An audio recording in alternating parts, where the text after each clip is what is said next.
यहां हम समझेंगे finite and non finite clause. ये हेडिंग है non finite clause with present participle. Present participle किसको कहते हैं? आईएनजी फॉर्म ऑफ वर्ब को, जैसे प्लेइंग, डांसिंग, राइट।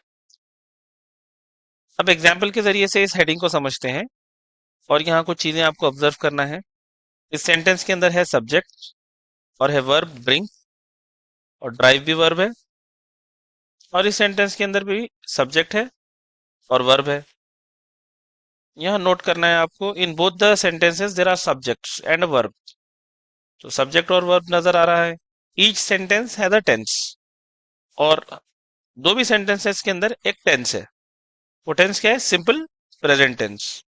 ओके। आप सिंपल प्रेजेंट टेंस कैसा पहचानते हैं? सब्जेक्ट के फौरी बाद अगर प्रेजेंट वर्ब हो, V1 हो, तो वो कहलाता है सिंपल प्रेजेंट टेंस। ओके। तो जिस सेंटेंस के अंदर सब्जेक्ट और वर्ब हो और वो कोई एक टेंस बता रहा हो, तो हम उसको कहते हैं फाइनाइट क्लॉज। क्या कहते हैं? Finite clause, right. तो फाइनाइट क्लॉज का डेफिनेशन यहां पर भी है। A finite clause is one that contains a subject, subject है, एंड अ वर्ब, वर्ब है, और कोई एक टेंस बता रहा है, राइट। अब यहां ऑब्जर्व कीजिए, drinking and driving many people die. तो कॉमा से पहले वाला हिस्सा जो रेड फॉन्ट्स में है, यहाँ आईएनजी फॉर्म ऑफ वर्ब तो है लेकिन सब्जेक्ट नहीं है, और दूसरे हिस्से के अंदर सब्जेक्ट है और वर्ब है। तो ये पहले वाला हिस्सा हो गया नॉन फाइनाइट क्लॉज, और दूसरा वाला हिस्सा जिसके अंदर सब्जेक्ट है और वर्ब है, वो हो गया फाइनाइट क्लॉज। नॉन फाइनाइट और फाइनाइट क्लॉज, यही बात यहाँ नोट के अंदर कही गई है। The part after comma has a subject, इसके अंदर सब्जेक्ट है और वर्ब है, और कॉमा से पहले वाला हिस्सा सब्जेक्ट नहीं है, आईएनजी है। तो इसको हम कहते हैं नॉन फाइनाइट क्लॉज, इस हिस्से को। अब यहाँ एक्सरसाइज दी गई है आपको, जो मेरी book brave bird transformation of sentences है, उसके अंदर सेंटेंस भी है और ब्लैंक्स भी है, ताकि आप इसको बुक के अंदर आसानी से कर सकते हैं। तो ये converting finite clause to non finite clause with present participle. अब यही सेंटेंस को हम आईएनजी फॉर्म ऑफ वर्ब में कन्वर्ट करते हैं। एग्जाम्पल तो हमने पिछले स्लाइड के अंदर देखा है। To convert non finite clause into non finite clause we have to check cause and effect. अब किसको करना है नॉन फाइनाइट क्लॉज के अंदर? तो हमको पहले क्या चेक करना होगा? Cause and effect. कॉज किसको कहते हैं? हमने पिछली कई वीडियोस के अंदर अलग अलग टॉपिक्स के अंदर कॉज और इफेक्ट को समझा था। यहाँ पे कॉज जिससे काम शुरू हो रहा है, यानी जो पहले काम होता है उसको हम कहते हैं कॉज, और उसका एक रिजल्ट निकल कर आता है, उसको कहते हैं इफेक्ट। और दोनों काम साथ भी हो सकते हैं, कॉज भी तभी हो रहा है और इफेक्ट भी उसी टाइम पर हो रहा है। तो ऐसा सिचुएशन भी होती है, अक्सर होता है ये कॉज के अंदर एक शुरू काम होता है और उसका एक रिजल्ट निकल कर आता है। कभी कभी साथ भी चलते हैं, तो यहाँ साथ चलने का सेंस आ रहा है। अभी हम इसको समझते हैं। ये तो है कॉज, और यह result. They listen to religious rhymes, they complete their work. अक्सर लोगों की आदत होती है कि वो कोई गाने सुनते हैं या रिलीजियस सॉन्ग्स या रिलीजियस राइम्स होते हैं, तो उसको सुनते हुए काम करते हैं। तो एक काम हो रहा है कॉज और दूसरा हो रहा है उसका रिजल्ट। तो अब इसको कॉज को हमको क्या करना है? नॉन फाइनाइट क्लॉज के अंदर कन्वर्ट करना है। तो उसको कन्वर्ट करने के स्टेप्स हैं, यहाँ पे हम देखते हैं। Remove the subject. पहले हम क्या करेंगे? सब्जेक्ट रिमूव करेंगे। Change the verb into ING, और जो वर्ब आ रहा है इसको आईएनजी में कन्वर्ट करेंगे। जैसे लिसनिंग टू रिलीजियस राइम्स, और result sentence as it is, effect sentence as it is लिखना होगा आपको। They complete their work. लेकिन एग्जाम में होता यह है कि कुछ सेंटेंस की शुरुआत में वो अ, एक हिंट देकर छोड़ देगा, जैसे अभी हम देखेंगे। Note the above sentence is of present form, क्योंकि ये प्रेजेंट है, सेंटेंस सिंपल प्रेजेंट है, तो बेहतर ये है आईएनजी में आप उसको कन्वर्ट करें। Okay. It is better to convert using ING form of verb, ING में कन्वर्ट करें।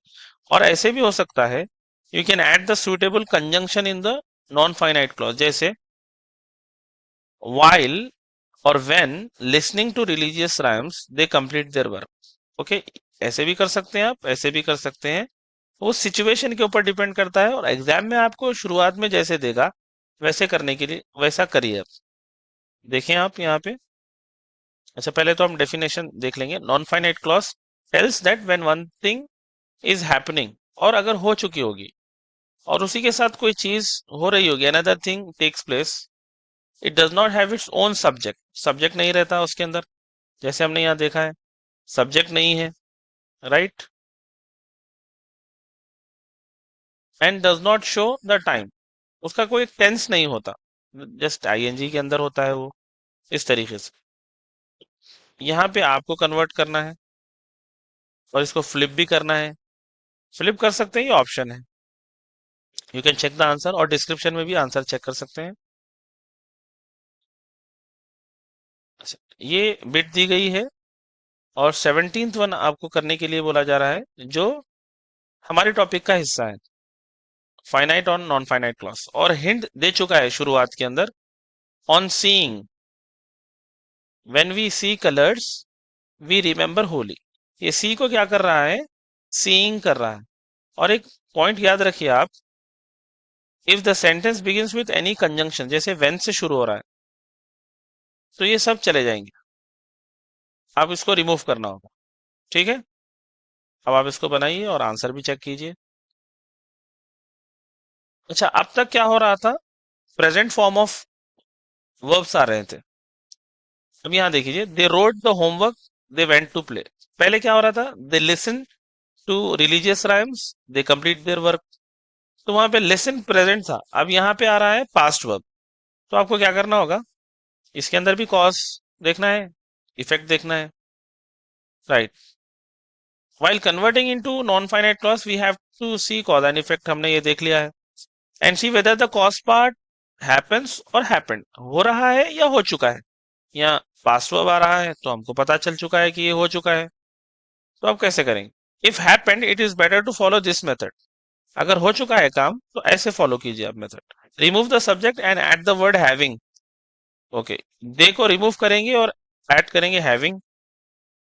Convert the verb into V3, past participle. Wrote becomes V3, written.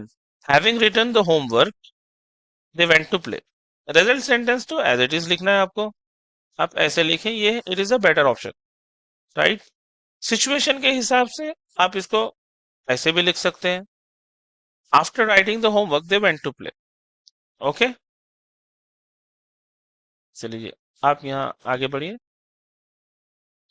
He decided to become a painter. He started to paint peasants and miners. Okay, तो बेहतर होगा, जैसे मैंने आपको advice दी, कि having से आप इसको कन्वर्ट कर ले सेंटेंस को। और दूसरा हिस्सा, converting passive voice into in cause part into non finite clause. तक क्या आ रहा था, एक्टिव वॉइस आ रहे थे, अब यहाँ पे आया पैसिव वॉइस फिफ्थ वाले सेंटेंस के अंदर। He was recognised by his boss, he got an appreciation letter. ठीक है, पैसिव वॉइस कैसा पहचानते हैं आप, ऑब्जेक्ट पहले आता है और सब्जेक्ट बाद में आता है, काम करने वाला। Okay, he was recognised by his boss, तो बॉस काम कर रहा है यहाँ, तो बॉस आ रहा है लास्ट के अंदर, तो ये हिस्सा हो गया आपका कॉज पार्ट, पैसिव वॉइस। तो पैसिव वॉइस के अंदर आपको ये स्टेप्स देखना होगा। Note if the cause part is passive voice, follow the steps, follow करेंगे। Remove object and helping verb, ये ऑब्जेक्ट रिमूव करेंगे ही को, और हेल्पिंग वर्ब को रिमूव करेंगे वॉस को। Start with the verb and write rest of the information same. Recognised, यानी हम वर्ब से स्टार्ट करेंगे, recognised by his boss, comma, he got an appreciation letter, right. इसको फ्लिप भी कर सकते हैं। अब ये सेंटेंस आपको करना है, you can check the answer in the description also.